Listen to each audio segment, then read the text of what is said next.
Hi guys, channel पे आपका स्वागत है। इस वीडियो में जो हम चैप्टर को कंटिन्यू करने वाले हैं वो है क्लास 9 फिजिक्स चैप्टर 1 मोशन। और इसके साथ ही इस चैप्टर को हम खत्म कर देंगे। और इसके साथ ही मैं करीब 2 महीना से वीडियो को अपलोड नहीं कर रहा था क्योंकि मैं कुछ बिजी हो गया था। ये पबजी वाला है क्या? इसके लिए सॉरी। तो फिर अब हमें जिस टॉपिक को कंटिन्यू करना है वो बीटी ग्राफ है, यानी कि जिस तरह हम टाइम को एक्स एक्सिस पे रखते थे और डिस्टेंस को वाई एक्सिस में, उसी तरह टाइम को हम एक्स एक्सिस पे तो रखेंगे ही, लेकिन वेलोसिटी को हम वाई एक्सिस पे रखेंगे।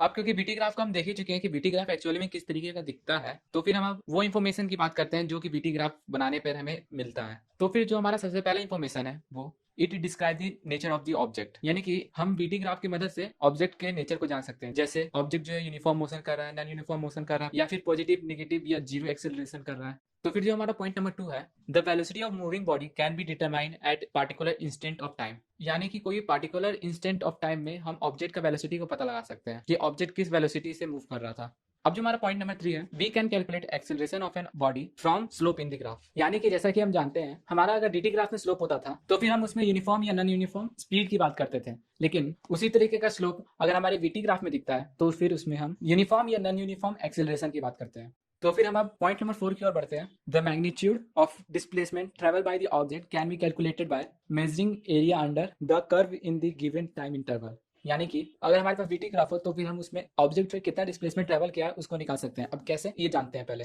मान लीजिए कोई एक वीटी ग्राफ है जिसमें कुछ स्लोप इस तरीके से है, जिसमें हमें अगर पूछा जाए कि इसमें डिस्प्लेसमेंट निकालना हो तो हम सिंपली इसका एरिया निकाल देंगे। यानी कि अगर हमारे पास वीटी ग्राफ हो तो उसमें जो दिया हुआ कर्व होता है उसके नीचे साइड के एरिया को निकाल दिया जाए तो फिर हमारा ऑब्जेक्ट जो डिस्प्लेसमेंट ट्रेवल किया है उस टाइम इंटरवल में हमें वो पता चल जाएगा। तो फिर हम अब अगले टॉपिक की ओर बढ़ते हैं। तो फिर जैसा कि हम जानते हैं डीटी ग्राफ में 3 तरीके के केसेस थे, जिसमें हमारा ऑब्जेक्ट रेस्ट में था, यूनिफॉर्म मोशन में था और तीसरा नॉन यूनिफॉर्म मोशन में था। उसी तरह हमारे वीटी ग्राफ में भी 3 केसेस बनते हैं। फर्स्ट जिसमें हमारा ऑब्जेक्ट रेस्ट में है, सेकंड जिसमें हमारा ऑब्जेक्ट यूनिफॉर्म मोशन में है, थर्ड जिसमें हमारा ऑब्जेक्ट नॉन यूनिफॉर्म मोशन में है। तो फिर इसी तरह हम एक एक टॉपिक करके सभी केसेस को स्टडी करेंगे। तो फिर जो हमारा केस नंबर 1 है जिसमें हमारा ऑब्जेक्ट रेस्ट में है, वो कुछ इस तरीके से दिखता है, जिसमें हम ऑब्जर्व करें तो जो हमारा लाइन है जो कि ऑब्जेक्ट के मोशन को रिप्रेजेंट कर रहा है वीटी ग्राफ में, वो एक्स एक्सिस के ऊपर ही लाई कर रहा है, जिससे हम ये समझ सकते हैं जो हमारा ऑब्जेक्ट का मोशन है उसमें किसी तरीके का वेलोसिटी नहीं है, यानी कि टाइम तो चेंज हो रहा है लेकिन ऑब्जेक्ट का जो पोजीशन है वो चेंज नहीं हो रहा है, वो हमारा जीरो डिस्प्लेसमेंट ही है। तो फिर इस लाइन को हमें अगर पॉइंट में रिप्रेजेंट करना होगा तो हम लिखेंगे a straight horizontal line draw along the x-axis on VT graph shows that the body is at rest। तो फिर इस लाइन का मतलब तो मैंने आपको बता ही चुका है। तो हम अब अगले टॉपिक की ओर बढ़ते हैं जो कि केस 2 है, जिसमें हमारा ऑब्जेक्ट जो है यूनिफॉर्म मोशन में ट्रैवल कर रहा है। तो फिर हम उसमें अगर ग्राफ की बात करें तो वो कुछ इस तरीके से दिखता है, जिसमें हम ध्यान से देखें तो हमारा जो लाइन है जो मोशन को रिप्रेजेंट कर रहा है वो एक्स एक्सिस के पैरेलल है, यानी कि टाइम के चेंज की वजह से जो हमारा वेलोसिटी है उसमें किसी तरीके का चेंजेस नहीं आ रहा है, जिसको हम शॉर्ट में ये भी समझ सकते हैं जो हमारा बॉडी है वो एक कांस्टेंट वेलोसिटी से ट्रेवल कर रहा है, यानी कि उसमें किसी भी तरीके का एक्सेलरेशन नहीं है। तो फिर हमें इसको पॉइंट में डिनोट करना हो तो हम लिखेंगे a straight and parallel line to the time axis on VT graph shows that the velocity is constant and does not changes with respect to time। अब हम अगले टॉपिक की ओर बढ़ते हैं जो कि BT graph of uniform accelerated motion है। तो फिर हमारा जो ग्राफिकल रिप्रेजेंटेशन है यूनिफॉर्मली एक्सेलरेटेड मोशन का वो कुछ इस तरीके से दिखता है, जिसमें हमें 2 तरीके का ग्राफ देखने को मिलेगा। एक जिसमें हमारे ऑब्जेक्ट का यूनिफॉर्मली वेलोसिटी चेंज होगा और एक होगा जिसमें हमारा ऑब्जेक्ट का यूनिफॉर्मली वेलोसिटी डिक्रीज होगा, जिसको हम निगेटिव एक्सेलरेशन, डी एक्सेलरेशन और रिटार्डेशन के नाम से भी जानते हैं। तो फिर इन दोनों ग्राफ में अगर हम ऑब्जर्व करें तो हर एक इक्वल इंटरवल ऑफ टाइम में इक्वल चेंज इन वेलोसिटी देखने को मिलेगा। तो फिर हमें इसको अब पॉइंट में रिप्रेजेंट करना हो तो हम लिखेंगे when the velocity of a body increases uniformly then the VT graph is curved upward, then it is a graph of uniformly accelerated motion. Case 2, when the velocity of a body decreases uniformly then the vt graph is curved downward, then it is a uniformly deaccelerated motion और retardation motion। तो फिर हम इन दोनों point का meaning जान ही चुके हैं, तो फिर हम अब अगले टॉपिक की ओर बढ़ते हैं। तो फिर जो हमारा अगला टॉपिक है the VT graph of non uniform accelerated motion. तो फिर जिस तरीके से हमारा 2 तरीके का ग्राफ बनता था यूनिफॉर्मली एक्सेलरेटेड मोशन का, उसी तरीके से हमारा 2 तरीके का ग्राफ बनेगा नॉन यूनिफॉर्मली एक्सेलरेटेड मोशन का, जिसमें से एक ग्राफ होगा जो कि एक्सेलरेटेड होगा, जो कि कुछ इस तरीके से दिखेगा, जिसमें हम ऑब्जर्व करें तो टाइम के साथ साथ उसका वेलोसिटी तो चेंज हो रहा है लेकिन हर एक इक्वल इंटरवल ऑफ टाइम में इक्वल वेलोसिटी चेंज नहीं मिलता है। वही अगर नॉन यूनिफॉर्मली डीएक्सेलरेटेड मोशन का बात करें तो फिर वो कुछ इस तरीके से दिखता है, जिसमें हम ऑब्जर्व करें तो हर एक इंटरवल ऑफ टाइम में नॉन यूनिफॉर्मली ऑब्जेक्ट का जो वेलोसिटी है वो डिक्रीज करता है। तो फिर इसी को हमें अगर पॉइंट में लिखना हो तो हम लिखेंगे when the velocity of an body increases non-uniformly, then the VT graph is curve that move upward with a positive slope, then it is non-uniformly accelerated motion graph। तो फिर हम अब पॉइंट नंबर 2 की ओर बढ़ते हैं, जो कि है when the velocity of an body decreases non-uniformly, then the VT graph curves that move downward with a negative slope, then it is a non-uniform deaccelerated motion। तो फिर इसी पॉइंट के साथ हमारा जो ग्राफिकल रिप्रेजेंटेशन ऑफ मोशन है वो भी खत्म हो जाता है। तो फिर हमने सिर्फ अभी तक डिस्टेंस टाइम ग्राफ और वेलोसिटी टाइम ग्राफ ही पढ़ा है, तो वहां पर डिस्प्लेसमेंट टाइम ग्राफ और स्पीड टाइम ग्राफ कहाँ गया? तो फिर मैं आपको बता दूं, जिस तरीके से और जितना पॉइंट हमें डिस्टेंस टाइम ग्राफ में मिला था और जो कुछ भी हमने डिस्टेंस टाइम ग्राफ में पढ़ा था, वो सारा का सारा पॉइंट और सारा का सारा थ्योरी डिस्प्लेसमेंट टाइम ग्राफ में भी होता है। बस हमें डिस्टेंस की जगह वहां पर डिस्प्लेसमेंट लगा देना है। वही अगर वेलोसिटी टाइम ग्राफ और स्पीड टाइम ग्राफ की बात किया जाए तो वो भी दोनों सेम होता है, बस हमें वेलोसिटी की जगह स्पीड लगा देना है और जहां जहां हमने वेलोसिटी का यूज किया था हमारे पॉइंट्स में, वहां वहां हमें स्पीड का यूज कर लेना है। यहाँ तक कि अगर वीटी ग्राफ में कहीं पर डिस्प्लेसमेंट का अगर हमने जिक्र किया था, वहां पर हमें डिस्टेंस भी लिख देना है। तो फिर इसी के साथ जो हमारा ग्राफिकल रिप्रेजेंटेशन ऑफ मोशन था वो खत्म हो जाता है। तो फिर हमारा जो अगला टॉपिक है वो है इक्वेशंस ऑफ मोशन। तो फिर इस टॉपिक को स्टार्ट करने से पहले मैं एक आपको टॉपिक बता देता हूँ जो आपके बुक में तो नहीं मिलेगा पर आपको जानना जरूरी है। तो फिर जैसे कि हम कभी भी एक्सेलरेशन की बात करते थे, वेलोसिटी की बात करते थे, चाहे वो इनिशियल वेलोसिटी हो या फिर फाइनल वेलोसिटी हो, तो फिर हम प्रॉपर तरीके से इनिशियल वेलोसिटी या फाइनल वेलोसिटी का स्पेलिंग को लिखते थे, यानी उसका प्रॉपर वर्ड लिखते थे। तो फिर इस टॉपिक के बाद हम ऐसा नहीं करेंगे, क्योंकि हम इसको अल्फाबेटिकल लेटर में डिनोट कर सकते हैं। जैसे डिस्टेंस को हमें अगर अल्फाबेटिकल लेटर में रिप्रेजेंट करना हो तो हम उसे डी लिखेंगे। वही अगर बात करें डिस्प्लेसमेंट का तो फिर हम उसे एस लिखते हैं। वही अगर बात करें वेलोसिटी या स्पीड की तो फिर हम उन दोनों को वी से डिनोट करते हैं। वही बात करें एक्सेलरेशन की तो उसको हम ए से डिनोट करते हैं। तो फिर हमने यहाँ तक इनका रिप्रेजेंटेशन देख ही लिया है। तो यहाँ पर सोचने वाली बात ये आती है कि जो हमारा इनिशियल वेलोसिटी या फिर फाइनल वेलोसिटी है उसका भी कुछ अलग रिप्रेजेंटेशन होता है। तो उसका जवाब है हाँ। तो जो हमारा इनिशियल वेलोसिटी होता है उसको हम यू से रिप्रेजेंट करते हैं और जो हमारा फाइनल वेलोसिटी होता है उसको हम वी से डिनोट करते हैं। तो फिर हमने यहाँ तक में इन सब का रिप्रेजेंटेशन देख ही लिया है, तो फिर हम इसको ग्राफ में भी यूज कर सकते हैं, या फिर जो हमारा अगला टॉपिक है न्यूमेरिकल्स, उसमें भी हम इसी रिप्रेजेंटेशन को यूज करेंगे, ना कि प्रॉपर तरीके से उसको वर्ड में लिखेंगे। तो फिर हम अब अगले टॉपिक को स्टार्ट करते हैं जो कि इक्वेशंस ऑफ मोशन है। तो फिर जैसा कि हमारा टॉपिक है इक्वेशन ऑफ मोशंस, उससे हमें ये तो पता चल रहा होगा कि जो हमारा इक्वेशन वर्ड है वो हम जनरली मैथ में यूज किया करते थे, जिसमें हम कुछ फॉर्मूला और मैथमेटिकल कैलकुलेशन की मदद से आंसर फाइंड आउट करते थे। उसी तरह अब हम फिजिक्स में भी कुछ इक्वेशन जिसको हम फॉर्मूला भी कहते हैं और मैथमेटिकल कैलकुलेशन की मदद से किसी भी ऑब्जेक्ट के किसी पॉइंट पे या फिर फाइनल रिजल्ट्स को हम फाइंड आउट करेंगे। तो basically class 9 physics motion chapter में हमें 3 तरीके के इक्वेशंस पढ़ने हैं, जिसमें से जो हमारा सबसे पहला नंबर इक्वेशन है वो है v equal to u plus a t, यानी कि final velocity equal to initial velocity plus product of acceleration and time. तो फिर अब हम अगले इक्वेशन की ओर बढ़ते हैं, यानी कि जो हमारा इक्वेशन नंबर 2 है वो है s equal to u t plus half a t square, यानी कि displacement equal to product of initial velocity and time plus half of product of acceleration and time square. Now हम अब last equation की ओर बढ़ते हैं, यानी कि जो हमारा इक्वेशन नंबर 3 है v square minus u square equal to 2as, यानी कि इनिशियल वेलोसिटी का स्क्वायर माइनस फाइनल वेलोसिटी का square equal to 2 into product of acceleration and displacement. और ये जो हमारे तीनों इक्वेशंस है वो सिर्फ और सिर्फ कांस्टेंट एक्सेलरेशन में ही वैलिड होगा। तो फिर हमें यहाँ पर सबसे बड़ा क्वेश्चन ये आना चाहिए, ये जो हमारा तीनों इक्वेशन है वो एक्चुअली में कहाँ से आया है, यानी कि इसका कोई प्रूफ है या नहीं। मैं आपको बता दूं इस तीनों इक्वेशन का प्रूफ है। अब इस तीन इक्वेशन को हम दो तरीके से प्रूफ कर सकते हैं, एक है ग्राफिकल रिप्रेजेंटेशन से, और जो हमारा दूसरा नंबर तरीका है उसमें हम जो भी फॉर्मूला के बारे में हम जाने थे ग्राफिकल रिप्रेजेंटेशन ऑफ मोशन के पहले उसी फॉर्मूला से। तो फिर हम सबसे पहले ग्राफिकल रिप्रेजेंटेशन से पहले जो भी हमने फॉर्मूला पढ़ा था उससे प्रूफ करते हैं। तो फिर हम सबसे पहले इक्वेशन नंबर 1 को प्रूफ करते हैं जो कि v equal to u plus a t है। तो फिर इस इक्वेशन को प्रूफ करने के लिए जो हमें फॉर्मूला की जरूरत पड़ेगा वो है एक्सेलरेशन का। तो फिर जैसा कि हम जानते हैं जो हमारा एक्सेलरेशन का फॉर्मूला है वो a equal to final velocity minus initial velocity by time. तो फिर जो हमारा डिनोमिनेटर में टाइम है उसको हम LHS में लेके जाएंगे, तो फिर हमारा जो फॉर्मूला बनेगा वो होगा at equal to v minus u, और फिर इसके बाद जो हमारा इनिशियल वेलोसिटी है u उसको हम अगर LHS में लेके चल जाएंगे तो फिर हमारा जो फॉर्मूला बनेगा v equal to u plus a t.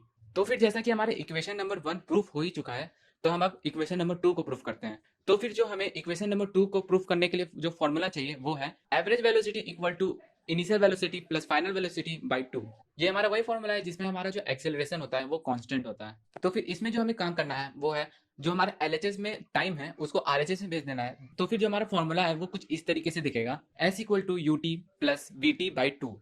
तो फिर हम इसमें इक्वेशन नंबर 1 को पुट करेंगे, यानी कि v equal to u plus a t. तो फिर जब हम इक्वेशन नंबर 1 को हम पुट कर देंगे तो फिर जो हमारा इक्वेशन है वो कुछ इस तरीके से दिखेगा, s equal to u t plus a t whole multiplied by t by two. तो फिर जब हम इसको आगे बढ़ाएंगे तो वो कुछ इस तरीके से रहेगा, s equal to u t plus a t square by two, यानी कि s equal to two u t plus a t square by two. तो फिर ये जो हमारा फॉर्मूला बना है इसको हम कुछ इस तरीके से भी लिख सकते हैं, यानी कि s equal to u t plus half a t square. तो इसी तरीके से हमारा जो इक्वेशन नंबर 2 है वो भी प्रूफ हो जाता है। तो फिर हम अब इक्वेशन नंबर 3 को प्रूफ करते हैं। तो फिर जो फॉर्मूला या इक्वेशन की जरूरत पड़ेगा हमें इक्वेशन नंबर 3 को प्रूफ करने के लिए वो है s equal to u t plus half a t square, यानी कि इक्वेशन नंबर 2। और जो हमारा एक्सेलरेशन का फॉर्मूला था, यानी कि a equal to final velocity minus initial velocity by two. तो फिर हम अब इक्वेशन नंबर 3 को प्रूफ करते हैं। तो फिर जिस तरीके से हमारा जो फॉर्मूला है a equal to final velocity minus initial velocity by time, जिसमें हम टाइम को अगर एलएचएस में लेके चल जाते हैं और एक्सेलरेशन को आरएचएस में, तो वो कुछ इस तरीके से दिखेगा,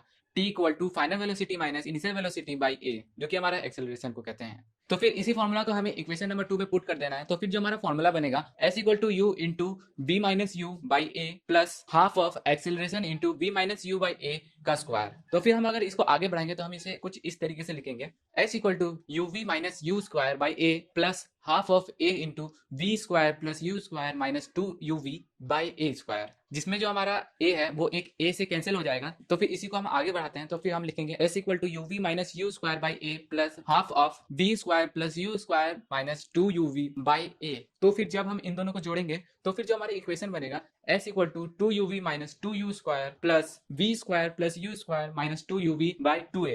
तो फिर ये जो हमारा टू ए है उसको हम एलएचएस में लेके चल जाएंगे। तो फिर जो हमारा आरएचएस में बचेगा v square minus two u square plus u square plus two u v minus two u v. तो इसमें जो हमारा टू यू वी है प्लस में और जो हमारा टू यू वी माइनस में है वो दोनों कैंसिल हो जाएगा। तो फिर जो हमारा माइनस टू यू स्क्वायर है तो फिर उसमें हम एक यू स्क्वायर ऐड कर देंगे। तो फिर इसके बाद जो हमें मिलेगा वो है two a s equal to v square minus u square, जो कि हमारे इक्वेशन नंबर 3 है। तो इसी के साथ जो हमारे इक्वेशन नंबर 3 था वो प्रूफ हो चुका है। तो फिर हम इसको सेकंड मेथड से प्रूफ करते हैं, जो कि ग्राफिकल रिप्रेजेंटेशन से करना है। तो हमें इस तीनों इक्वेशन को प्रूफ करने के लिए जो एक ग्राफ चाहिए वो कैसा होना चाहिए, हमारा जो सबसे पहला डाउट होना चाहिए वो ये है। तो अब क्योंकि जो हमारे तीनों इक्वेशन है उसमें हम एक चीज ध्यान से देखें, उसमें जो हमारा एक्सेलरेशन टर्म है वो तीनों के तीनों इक्वेशंस में आ रहा है, यानी कि जो हमारा ग्राफ होगा उसमें एक्सेलरेशन दिखेगा ही दिखेगा। इसी के साथ हमें इनिशियल वेलोसिटी या फाइनल वेलोसिटी टर्म हर एक इक्वेशन में सुनने को मिला था, यानी कि जो हमारा ग्राफ होगा उसमें इनिशियल वेलोसिटी को भी रिप्रेजेंट करना होगा और जो हमारा फाइनल वेलोसिटी है उसको भी हमें उसमें रिप्रेजेंट करना होगा। तो फिर इसी के साथ हमें एक चीज तो क्लियर हो गया है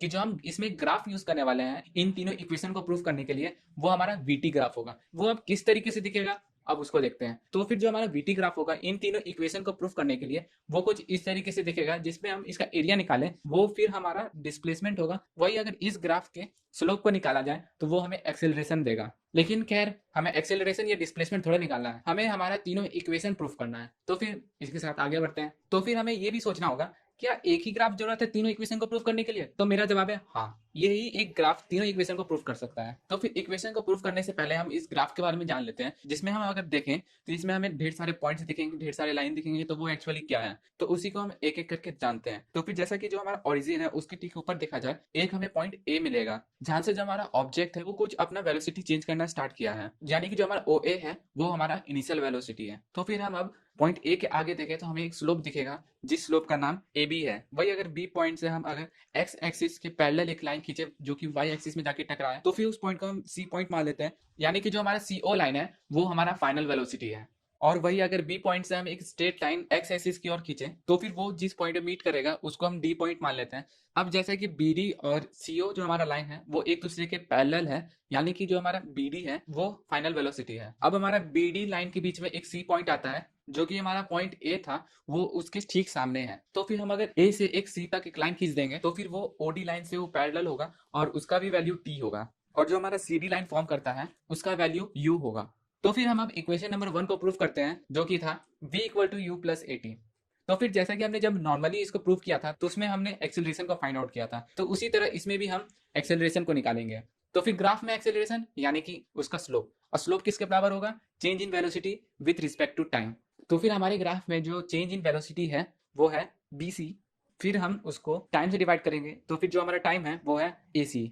तो फिर इस ग्राफ के हिसाब से जो हमारा बी सी का वैल्यू है वो है v माइनस यू, और जो हमारा ac का वैल्यू है वो t माइनस जीरो है, यानी कि इसको हम लिख सकते हैं a equal to v minus u by t. तो फिर उसके बाद हम इनिशियल वेलोसिटी को एलएचएस की तरफ लेके चल जाएंगे, तो फिर जो हमारा फॉर्मूला बनेगा u plus a t equal to v, जिसको हम v equal to u plus a t भी कहते हैं। तो फिर जो हमारा इक्वेशन नंबर 1 था वो प्रूफ हो चुका है। तो फिर हम अब इक्वेशन नंबर 2 की ओर बढ़ते हैं, जो कि h equal to u t plus half a t square है। तो फिर जैसा कि हम इक्वेशन नंबर 2 में डिस्प्लेसमेंट को फाइंड आउट कर रहे थे, तो उसी तरह हम ग्राफ में भी डिस्प्लेसमेंट फाइंड आउट करेंगे। तो फिर जैसा कि वीटी ग्राफ में हम एरिया निकालते थे तो हमें डिस्प्लेसमेंट मिल जाता था, तो फिर उसी तरह इसमें भी हम इसका एरिया निकालेंगे। तो फिर हम इस ग्राफ का ध्यान से देखें तो हमें इसमें एक ट्राइंगल दिखेगा और एक रेक्टेंगल दिखेगा। तो हम उन दोनों का अगर एरिया निकाल के सम कर देते हैं तो फिर हमें डिस्प्लेसमेंट भी मिल जाना चाहिए, यानी कि s equal to area of triangle plus area of rectangle. तो फिर इसको हम आगे बढ़ाते हैं और देखते हैं इससे जो हमारा इक्वेशन नंबर 2 है वो फाइंड आउट होता है कि नहीं। तो फिर s equal to one by two into base into height plus l into b, यानी कि one by two into B C into A C plus O D into O A. इसमें हम अगर सबका वैल्यू पुट करते हैं तो फिर जो हमारा इक्वेशन बनेगा one by two into B C का जो हमारा वैल्यू होगा वो होगा final velocity minus initial velocity into A C जिसका वैल्यू टी होगा प्लस ओ ए जिसका वैल्यू यू है इंटू ओ डी जिसका वैल्यू टी है। तो फिर जो हमारा इक्वेशन बनता है u t plus half final velocity minus initial velocity into time. अब दूसरे इक्वेशन को प्रूव करने के लिए पहला इक्वेशन का जरूरत ना पड़े ऐसा हो नहीं सकता है, तो इसमें भी हम दूसरे इक्वेशन को प्रूव करने के लिए पहला इक्वेशन का मदद लेंगे। तो फिर जैसा कि जो हमारा एक्सेलरेशन है उसका वैल्यू होता है a equal to final velocity minus initial velocity by time, जिसमें हम टाइम को अगर एलएचएस में लेके चल जाए तो फिर जो हमारा इक्वेशन बनेगा at equal to final velocity minus initial velocity. तो फिर इसी वैल्यू को हम उस फॉर्मूला में पुट कर देंगे, तो फिर जो हमारा इक्वेशन बनेगा s equal to u t plus half a t square. अब जो हमारा इक्वेशन नंबर 2 है वो प्रूफ हो चुका है, तो फिर हम जल्द से जल्द इक्वेशन नंबर 3 की ओर बढ़ते हैं ताकि चैप्टर भी इस पार्ट में खत्म हो सके। तो फिर जैसे कि हमारा इक्वेशन नंबर 3 है b square minus u square equal to two a s, तो इसको भी हम ग्राफ के एरिया निकाल के प्रूफ करेंगे, क्योंकि जैसा कि हमने इक्वेशन नंबर 3 को जो हमने प्रूफ किया था उसमें भी हमने डिस्प्लेसमेंट निकाल के ही इसको प्रूफ किया था, तो उसी तरह हम ग्राफ में भी करेंगे। लेकिन इस बार हम ग्राफ के एरिया को ट्राइंगल के एरिया प्लस रेक्टेंगल के एरिया ना निकालते हुए अगर ध्यान से देखें तो हम इसमें ट्रापेजियम भी देख सकते हैं। तो फिर हम ट्रापेजियम का एरिया निकालते हैं। तो फिर जैसा कि एरिया ऑफ ट्रापेजियम का फॉर्मूला होता है half into sum of parallel side into height. ऐसे आपको ये फॉर्मूला याद था कि नहीं याद था, कमेंट में जरूर बताइएगा। तो फिर हम अब फॉर्मूला की ओर बढ़ते हैं। तो फिर इसमें हम अगर सारा का सारा वैल्यू को पुट कर देंगे तो फिर जो हमारा फॉर्मूला बनेगा s equal to one by two into O A plus B D into A C, जिसमें हम इसका अगर वैल्यू पुट करें तो फिर बनेगा one by two into u plus v into t. हाँ हाँ हाँ, तो इस पे भी एक बार फिर से हम पिछली इक्वेशन की मदद लेंगे, जिस तरीके से हम पहले इक्वेशन से लेते आ रहे थे वो हम ग्राफ से प्रूफ करें या फिर सिंपल जो हमारा फॉर्मूला था उससे। तो फिर जो हमें इक्वेशन की जरूरत है इस इक्वेशन को प्रूफ करने के लिए ग्राफ में, वो हमारा इक्वेशन नंबर 1 है जो कि v equal to u plus a t था। तो हम u को एलएचएस साइड ले आएंगे, तो फिर जो हमारा फॉर्मूला बनेगा v minus u equal to a t, और हम a को भी एलएचएस साइड में ले आएंगे तो फिर जो हमारा फॉर्मूला बनेगा v minus u by a equal to t. तो हम ये जो हमारा फॉर्मूला बना है इसी को हम उस फॉर्मूला में हम पुट कर देंगे। तो फिर अब देखते हैं क्या होता है। तो फिर जो हमारा फॉर्मूला बनेगा s equal to one by two a into v minus u into v plus u, जिसमें हम 2a को अगर LHS साइड में ले आएंगे तो फिर जो हमारा इक्वेशन बनेगा 2as equal to v minus u into v plus u. अब इसमें हम ध्यान से याद करें तो फिर जो हम मैथ में फॉर्मूला पढ़ते थे a square minus b square का जो फॉर्मूला होता था वो a प्लस बी था इंटू a माइनस बी था। तो फिर इसी फॉर्मूला का यूज करते हुए इस फॉर्मूला को आगे बढ़ाते हैं, तो फिर जो हमारा इक्वेशन बनता है 2as equal to v square minus u square. तो फिर इसी के साथ जो हमारा चैप्टर है वो खत्म नहीं होता है, तो फिर हमारा एक टॉपिक और बाकी है तो उसको हम अब कंप्लीट कर लेते हैं, जिसके बाद हमारा जो चैप्टर 1 है वो कंप्लीट हो जाएगा। तो फिर जो हमारा इस बुक का जो लास्ट टॉपिक है वो है सर्कुलर मोशन, यानी कि जब भी हमारा ऑब्जेक्ट अगर एक सर्कुलर पाथ में ट्रेवल करता है तो उसको हम सर्कुलर मोशन कह देते हैं। अब बेसिकली सर्कुलर मोशन दो टाइप का होता है, एक नॉन यूनिफॉर्म सर्कुलर मोशन और एक यूनिफॉर्म सर्कुलर मोशन, जिसको हम यूनिफॉर्म एक्सेलरेटेड मोशन भी कहते हैं। तो फिर हम सबसे पहले नॉन यूनिफॉर्म सर्कुलर मोशन को समझते हैं, यानी कि एक ऐसा केस जिसमें हमारा ऑब्जेक्ट के पास एक्सेलरेशन हो और उसके साथ साथ जो हमारा ऑब्जेक्ट का जो स्पीड है वो कांस्टेंट ना हो। तो फिर इसके बारे में आपको लग रहा होगा ये तो हमें पता ही है, अगर किसी ऑब्जेक्ट के पास एक्सेलरेशन है तो उसके पास कांस्टेंट स्पीड नहीं हो सकता है, तो इसमें तो कोई बड़ी बात है नहीं। लेकिन असली बात इस टॉपिक का टाइप 2 है जो कि यूनिफॉर्मली एक्सेलरेटेड सर्कुलर मोशन है, जिसको हम यूनिफॉर्मली एक्सेलरेटेड मोशन के नाम से भी जानते हैं। यानी कि एक ऐसा केस जिसमें हमारा ऑब्जेक्ट का स्पीड कांस्टेंट हो, उसके साथ ही हमारा जो ऑब्जेक्ट है वो एक्सेलरेटेड भी हो। अब ये सुनने पर आपको थोड़ा वियर्ड लग रहा होगा कि ऐसे कैसे हो सकता है, अगर किसी ऑब्जेक्ट के पास एक कांस्टेंट स्पीड हो और वो एक्सेलरेटेड भी हो। अब ऐसा क्यों, इसको समझते हैं। अब जैसा कि जानते हैं जो हमारा स्पीड है वो सिर्फ और सिर्फ मैग्नीट्यूड पे डिपेंड करता है। वही बात करें वेलोसिटी का, तो मैग्नीट्यूड के साथ साथ डायरेक्शन पे भी डिपेंड करता है। यानी कि हमारे ऑब्जेक्ट में अगर डायरेक्शन का भी चेंज आ जाए तो हमारा वेलोसिटी चेंज हो जाता है। अगर हम इसी चीज को सर्कुलर पाथ में देखें तो हमारा ऑब्जेक्ट जब सर्कुलर पाथ में ट्रेवल करता है तो उसका वेलोसिटी हमेशा चेंज होता रहता है, क्योंकि जो हमारा ऑब्जेक्ट का वेलोसिटी है उसमें हर एक पॉइंट पे उसका डायरेक्शन चेंज होता रहता है। अब ऐसा क्यों इसको समझते हैं। जैसे मान लीजिए कोई एक पाथ है जो कि स्ट्रेट लाइन में ट्रेवल करता है, उसमें हमारा वेलोसिटी सेम होता है, क्योंकि उसमें जो हमारा ऑब्जेक्ट है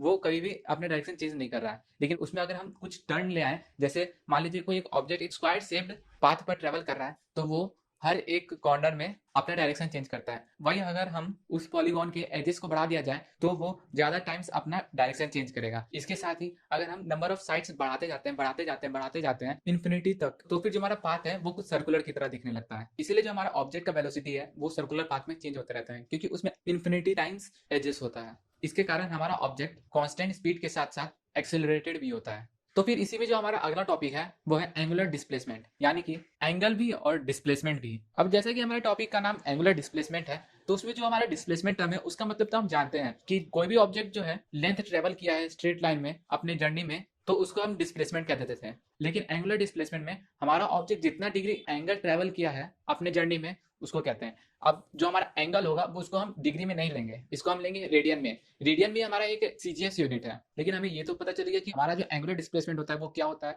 और इसके साथ जो हमारा एंगल इसमें लेना है वो किस हिसाब से लेना है। लेकिन हम यहाँ पर एंगल कैसे फाइंड आउट करेंगे, ये हमारा सबसे बड़ा क्वेश्चन है यहाँ का। अब जैसे ही हम इसमें एंगल फाइंड आउट करना समझेंगे, वैसे ही हम ये भी जान जाएंगे कि हम इसमें रेडियन क्यों यूज कर रहे हैं। अब जो हमारा एंगल इक्वल टू होगा जितना हमारा ऑब्जेक्ट उस सर्कुलर पाथ में डिस्टेंस ट्रेवल किया है डिवाइडेड बाय रेडियस। यहाँ पर जो हमें एक बात एकदम ध्यान से याद कर लेना है वो है इसका यूनिट। हमेशा हमें इसका यूनिट रेडियन ही लिखना होगा। अब जैसे कि ये वाला टॉपिक हमारा एंगुलर डिस्प्लेसमेंट था, उसी तरह हमारा एक एंगुलर वेलोसिटी भी होता है। यानी कि पर यूनिट टाइम में हमारा ऑब्जेक्ट कितना डिस्प्लेसमेंट ट्रेवल करता है उसको हम वेलोसिटी बोलते थे। उसी तरह हमारा ऑब्जेक्ट पर यूनिट टाइम में कितना एंगुलर डिस्प्लेसमेंट ट्रेवल करता है उसी को हम एंगुलर वेलोसिटी कह देते हैं। यानी कि जो हमारा फॉर्मूला होना चाहिए एंगुलर वेलोसिटी का वो एंगुलर डिस्प्लेसमेंट बाय टाइम। तो फिर इसी टॉपिक के साथ हमारा चैप्टर होता है खत्म। लेकिन वीडियो को खत्म करने से पहले मैं आपको कुछ ऐसे खास पॉइंट्स के बारे में बता देता हूँ जहाँ पर आपको ज्यादा से ज्यादा ध्यान रखना है। पॉइंट नंबर 1, हमने जो कुछ भी क्लास 9th मोशन में पढ़ा है वो 1D मोशन है। हमारे पास दो तरीके के क्वांटिटीज होते हैं, एक स्केलर एक वेक्टर। स्केलर जिसमें सिर्फ मैग्नीट्यूड हो, वेक्टर जिसे मैग्नीट्यूड के साथ साथ डायरेक्शन भी हो। नाउ हम अब जितना भी फॉर्मूला और जितना भी इक्वेशन हमने अभी तक पढ़ा है उसको हम रिवाइज कर लेते हैं। तो फिर